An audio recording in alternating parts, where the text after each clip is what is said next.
From Lagos, the nation's commercial capital, this is the news at 10, live from Channels Television. Reported tonight, Bimbo Oloede. Hello and welcome. Tonight, new CBN governor takes full charge, announces key reforms, also stops charges on deposits with immediate effect. Suspected Boko Haram fighters pound Badari village in Borno State, kill 90 people. President Goodluck Jonathan assures his party men at the PDP NEC that he has put every machinery in motion to deal with insurgency. And 301 prisoners attempt to escape from a prison in the DR Congo. On Business News tonight, new CBN governor sets the tone for his tenure, says banks will invest in viable sectors of the economy. And on sports news tonight, despite playing two high-profile draws, Nigeria's Super Eagles remain rooted to 44th spot in the monthly rankings of football playing nations released by FIFA.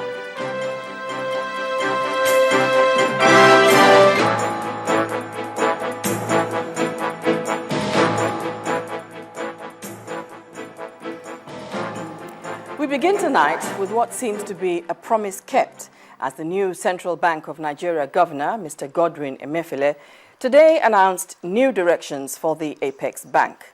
Mr. Emefiele has directed commercial banks in the country to stop all charges on deposits by customers with immediate effect.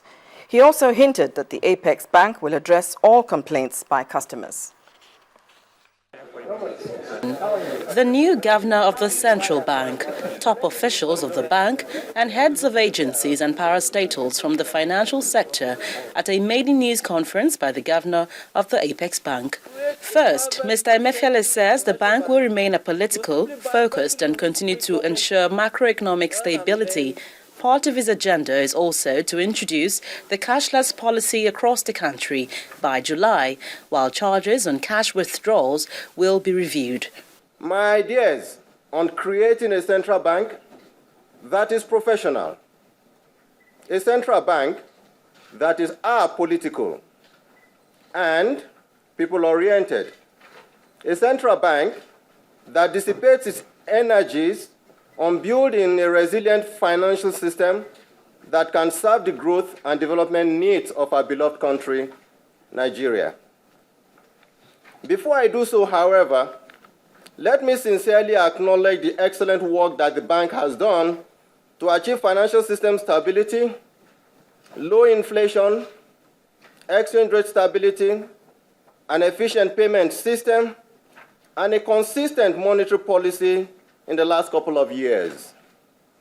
For the days ahead, the Apex Bank says Nigerians should expect a reduction in key interest rates, risk-based supervision, and investment in key sectors like petroleum and agri sectors to boost job creation and poverty reduction. We would continue to maintain a monetary policy stance reflecting the liquidity conditions in the economy, as well as the potential fiscal expansion in the run-up to the 2015 general elections. Exchange rate policy. Our key goal under exchange rate policy will be to maintain exchange rate stability.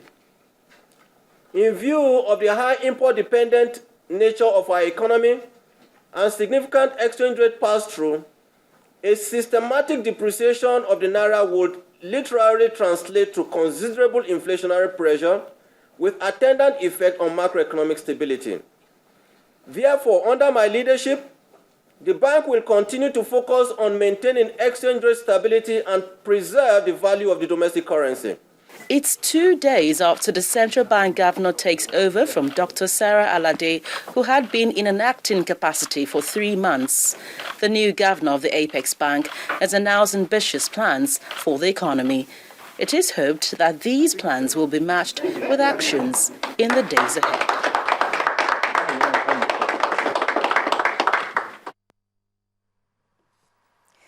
I'm now being joined on the news at 10 by Mr. Bismarck Rewani, an economist. You're welcome to the news at 10. Good evening, Bimbo. Now, the new CBN governor has come out with his new agenda. Yes. It includes reducing interest rates, Yes. maintaining economic stability, maintaining a stable exchange rate, and funding the production sectors of the economy. Yeah. Is this workable? First and foremost, let's put some context. What he laid out was an agenda. If you go to a meeting, the agenda is what you intend to do. So it's a statement of intent and laudable objectives. But what is more important is that you see a shift in emphasis from economic and monetary policy towards development and growth objectives. The issue here is that you have to go back and say that central bank governors always set the agenda based on the situation they find themselves. Charles Soludo found himself in a situation where the Nigerian banks were small and not competitive. So he emphasized size, the increased capitalization, and that was going to drive the productive sector by way of lending. Lamido Sanusi found a situation where the financial system was in danger, and he had to intervene to solve the problem of safety and risk management. Godwin Emefiele finds himself in a situation where Nigeria's economy is the largest in Africa. However, the welfare issues are not addressed. So he sees himself as a passionate person trying to play to the needs of the people.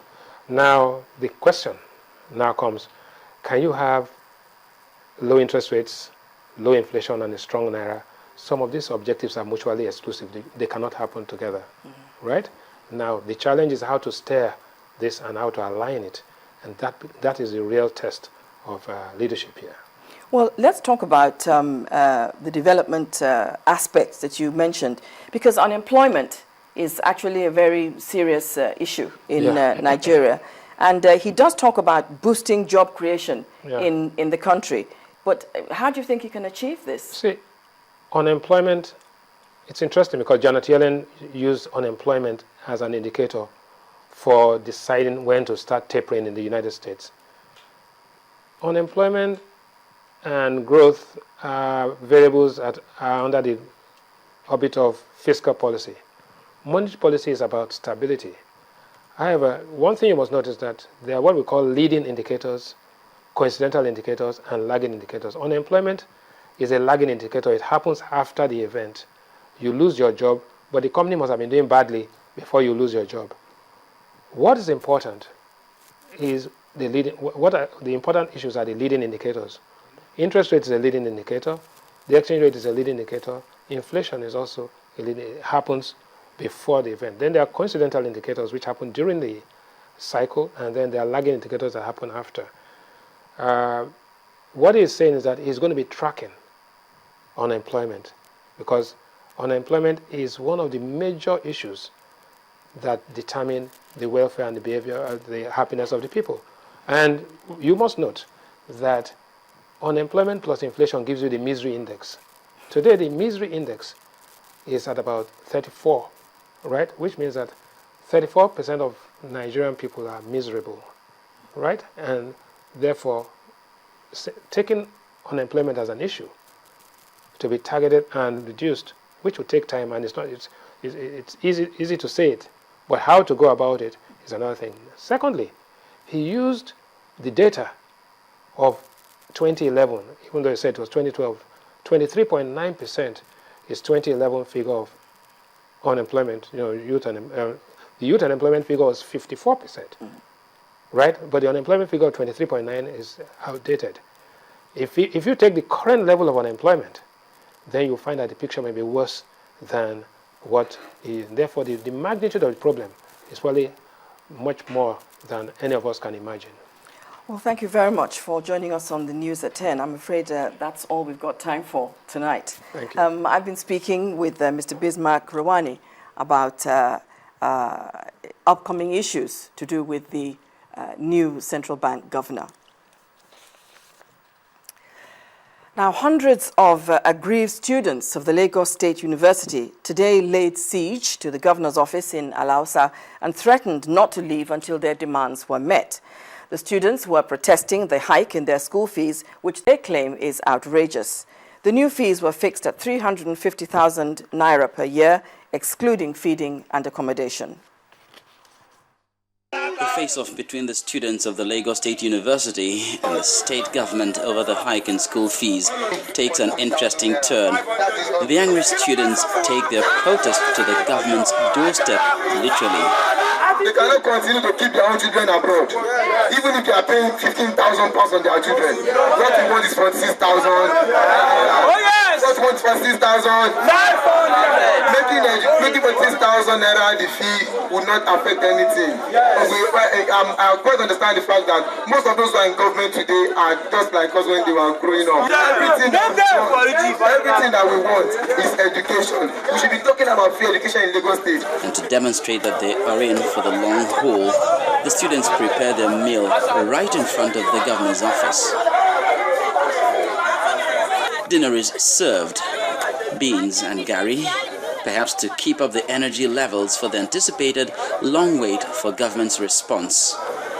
Soon enough, it comes in the form of the Commissioner for Transport. On behalf of the governor, we have come to talk to you. It is on our own volition we decided to review the student package. But I can tell you, we will present a report that you will like. For now, the pot may be empty, but it does appear the LASU students have enough in the tank to persist in their demand for the reduction in the school fees, even if it means going to such comical lengths. Charles Eruka for Channels Television News.